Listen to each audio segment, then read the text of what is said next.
To thank all my panelists for first sticking to the time and being very precise on what we are talking about here. So we are now open for input to this process. Again, we want to narrow this session on the number community proposal, but we'll be happy to hear from other community representatives in this room that want to share what is happening in their community. I mean, from the cross-community working group that is meant to develop the number side of this proposal, or the ITF. So the floor is open. Feel free, come to the mic and share your view on this. Thank you.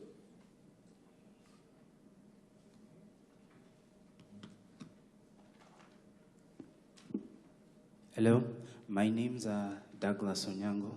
I am going to ask a question that moves one or two steps backwards because it has a lot to do with the mandate of this team.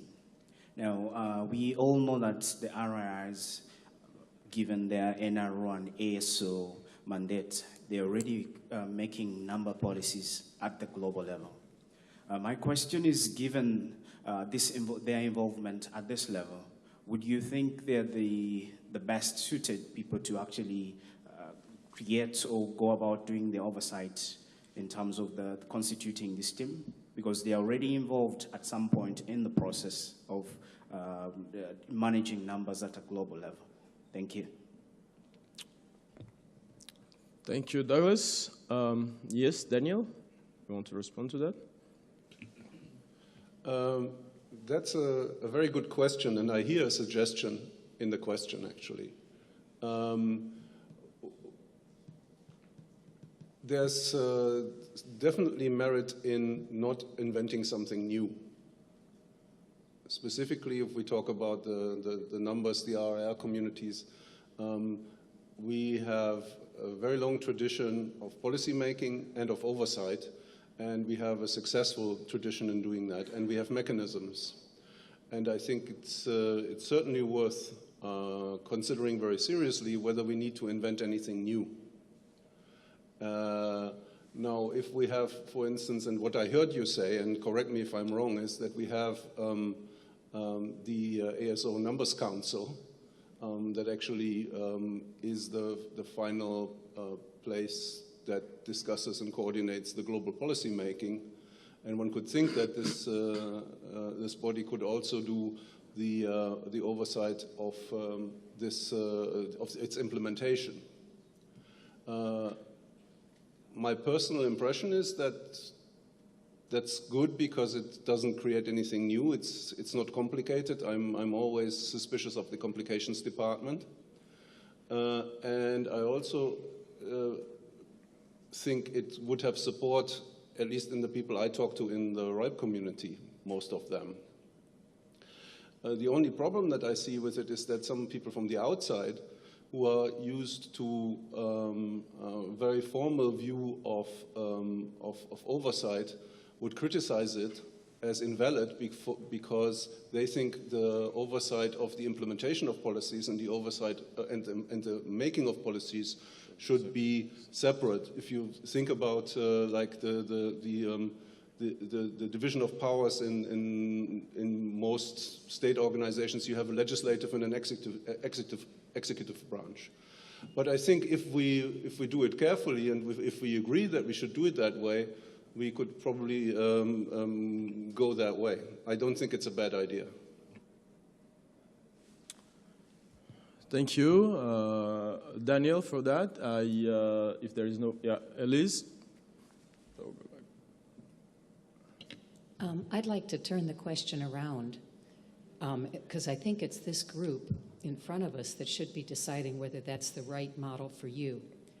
Daniel's, expressed some opinions and some guidance on his thoughts, but I think it's this room that should be feeding the information into your CRISP members as well as the panelists as to whether you think that's an appropriate model, whether you think it's worked for you for many years, so why change it, whether you think it didn't work for you and it should be changed, And I think that's really something we'd like you to tell us. How would you answer that question? Thank you very much, Elise. So let me go back to the floor. We have two, Avery and then Paulus. Thank you. My name's Audrey Doria. I'm a newcomer to Afrinic. And I wanted to ask a question that may come out a little complicated. I've been following very much the IETF's IANA Plan Working Group and part of the names CWG. I guess I'm part of the IANA Plan because anybody that joins the working group is. Now, in a sense, the protocols are different in their nature than either names or numbers, in that names and numbers are both dependent on the protocol definitions. The IETF can, by going through its protocol processes, change the allocation parameters for names, can create new reserve names, pour le nom et créer des noms de réserve et dire ces noms ne sont plus disponibles pour les groupes concernés par la politique d'ICANN. Donc, je suppose qu'ils peuvent aussi changer les contraintes et les paramètres sur la façon dont les chiffres sont alloués en voyant faire différents actes de protocole, en créant quelque chose de nouveau. Donc, cela veut dire que nous avons quelque chose de très indépendant qui dirait nous devons nous partir avec notre protocole, disons à n'importe quel moment, au moins dans un cadre de 6 mois. Si vous avez nous pouvons atteindre votre zone particulière, à venir avoir accès à vos chiffres, à vos noms et changer les contraintes sur lesquelles vous travaillez. Nous entendons aussi que certainement nous l'avons entendu au sein de l'ITF par leur nom. Je ne sais pas si cela a été dit par chiffre.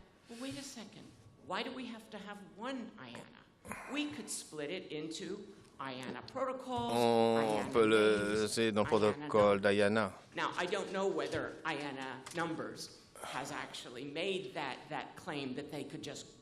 Et faire cette déclaration et seulement quitter s'il le désire. Bon, prenons ces deux choses en considération. J'ai devenu un peu confus et aussi concerné. Comment les solutions peuvent se joindre lorsque vous avez une entité indépendante et deux entités quelque peu dépendantes? J'espère que vous avez compris le sens de ma question. Oui? Prenons la deuxième question. C'est très intéressant. Paulus? Okay, Paulus Nyirenda from Malawi. I have actually a very similar concern on these three streams that I see on the chart, and they look right now three independent streams with no cross connections between them. I chair the Africa top level domain, so I see the name side, and I'm on the board of Afrinic, and I see the number side, and I see these two streams running relatively parallel and independent. I'm not reading the IETF stream, but I do understand what the previous speaker has just said. So it's an expression of similar concern that these three streams are running sort of independently, but in the process, they are actually quite interrelated. So I would like to appeal to those in the streams. FTLD has some representation in the CWG, and I know Afrinic has some representation in the CRISP. So in the continent here locally, right now there is no cross-connection between the teams. I don't know who is on the IETF stream from the Africa continent. So it's a concern, and it's a concern that I think needs addressing as these streams go towards the ICJ. It would be really, really unfortunate if we had 3 MOUs going into the ICJ that were significantly independent.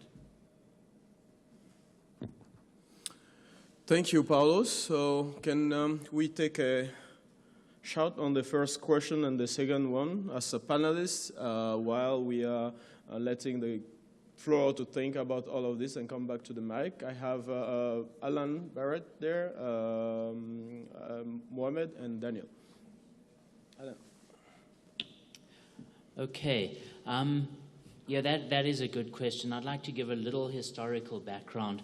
A long time ago, the 3 functions of the IANA, names, numbers, and protocol parameters, were all handled by one person, John Postel, with a little bit of assistance from others. And when John wanted to hand over that function to a larger organization, he was basically the driver behind, well, the idea of creating ICANN basically came from John Postel, and it seemed natural at the time that he was doing all 3 of those jobs, that all 3 would be passed on to the new organization that was created. Today, I think personally, I think there is some separation between them, and one of the things that we could do is split it into 3 organizations. But I don't think that's necessary. My personal opinion, and I'm not speaking on behalf of anybody here, is that the IANA function, which is currently headed by Elise, is doing a pretty good job on all 3 fronts. And sure, the policy development processes behind the 3 are very different. In the numbers side, we come to meetings like AFRINIC and the other 4 RIRs. On the name side, they have a huge number of organizations and meetings and things. And on the protocol parameter side, of course, there's the IETF with its working groups. But I think it's okay for them all to feed into a central IANA function, and I think it's okay for all 3 of them to have separate SLAs or MOUs with the IANA function. Good, thank you. Mohammed? Brief. Thank you, Alan. I think, when I heard to what April have just explained, I think that what we have right now is IANA operation managed by a team, but the oversight function is covered not by one organization, but by many. Even if it is within, because we get on the parameter side that is managed by AIB, and the other side on the names and numbers, you have more the NTIA in front under the USG. But from my perspective, we need really to put a decorrelation, because we're talking about the oversight, not the operation in itself. And I think that we need to be clear that what we are discussing here is not the IANA operations. We're discussing the IANA oversight function. It means how we're going to guarantee that the responsibility of the organization to serve communities, it means under the CC or under IP, so are performed in the interest of the global community, and then there was a way to have a check and balance. This is really the concern, but people are not questioning if we need to split the IANA function into 3 organizations or not, due to the interrelation and to the cross relationship that is very strong that we need to keep functioning. So my concern is the question is how we're going to manage, to have the responsibility, to have accountability, and to have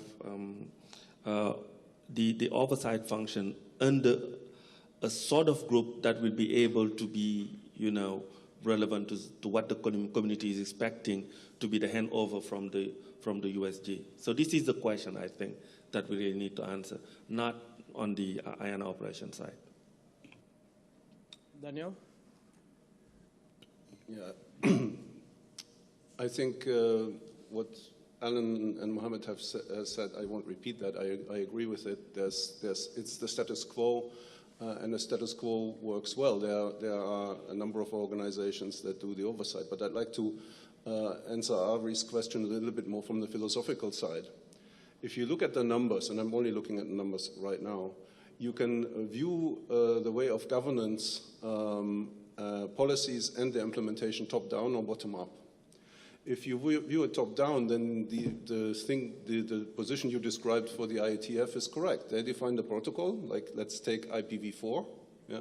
They define the address space, 32 bits, and they say some addresses are reserved, some are reserved for multicast, 127/8 is reserved for loopback and all that kind of stuff. And there's an RFC 1918 for private address space.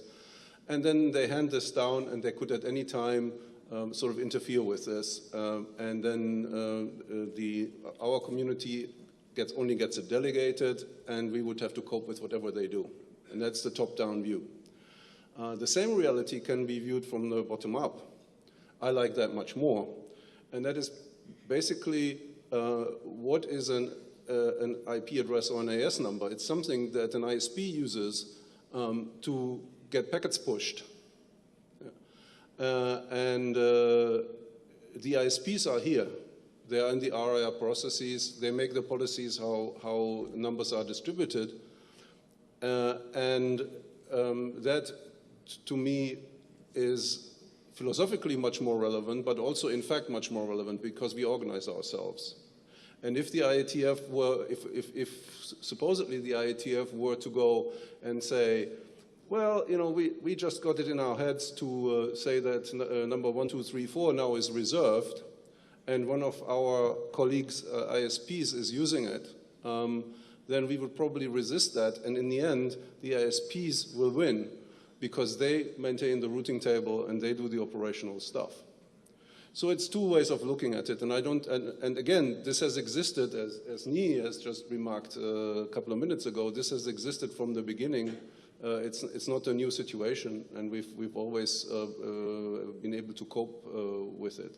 And I would very much not like this kind of discussion to derail the very relatively small process that we have to do here in getting the IANA oversight going, because also what the IETF does in terms of defining their protocols and delegating the address space is policy, it's not implementation. Yeah. And to be quite frank and be very direct, if there was a conflict between the IETF and what we were doing, and the IETF would instruct IANA to do one thing with numbers, and we would instruct IANA to do another thing with numbers, I think for the reasons I just explained, one would prevail, and that would be, I think, the operational side. Thank you, Daniel. I think, okay, there is an intervention. Sure. Okay, thank you, Adia.